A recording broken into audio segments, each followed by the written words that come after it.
Make your fortune as a professional finder by J. Stephen Pope. Have you considered the lucrative opportunity in finder's fees? You could become a professional finder and earn a fortune from this alone. Alternatively, you could supplement your present income with finder's fees. A finder is someone who finds something for a person or business. The amount paid for this service is called a finder's fee. What is the difference between a finder and a broker or a commissioned salesperson? A broker or commissioned salesperson gets paid a percentage of the sale made. Usually, such person acts as an agent for the owner of the goods or services sold.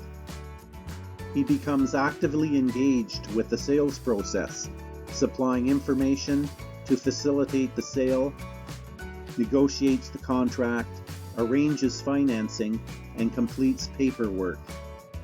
On the other hand, a finder simply introduces a buyer to a seller for a fee. He does not become involved in the sales process and is not an agent acting on behalf of the seller. The best areas to earn finder's fees are those in which you already have expertise and interest. For example, if you are an expert on airplanes and have connections in the aviation industry, you could earn finder's fees finding suitable planes for those needing them. You can earn finder's fees in many areas, including equipment, used or new, equipment leasing, finding locations for franchises or vending, scarce materials, commodities, financing, etc. Connections are the inventory of a finder. You are being paid to find something of value by someone who doesn't know where or doesn't have the time to find it. Your knowledge of where or who to get something from is invaluable information that people are willing to pay for.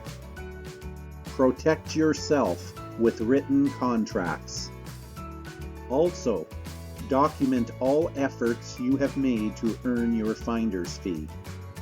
Before you introduce a buyer to a seller, have the seller acknowledge in writing that they have agreed to pay you a finder's fee of so much upon successful completion of a sale.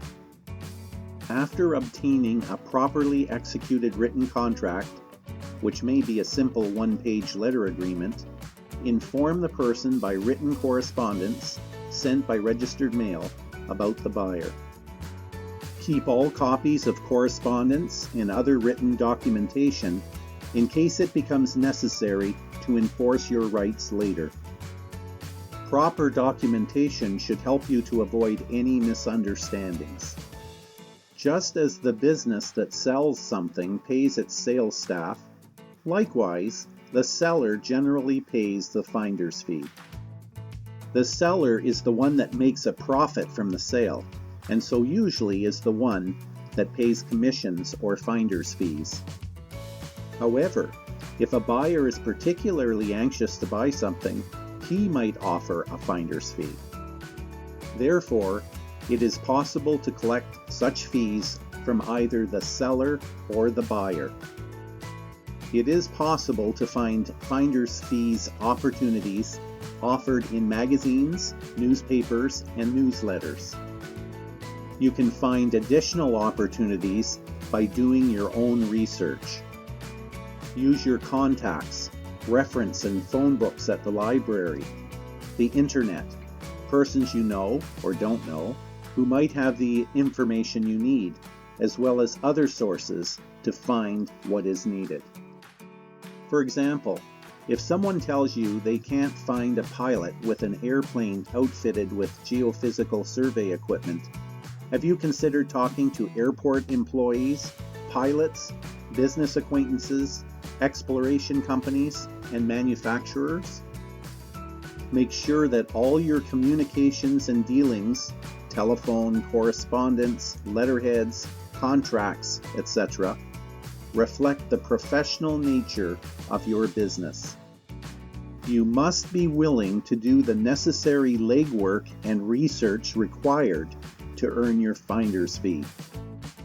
As well, you must project a business-like, professional image and protect yourself with written contracts and other documentation.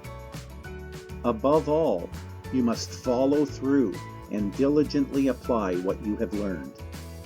In that way, you too will become a highly paid professional finder.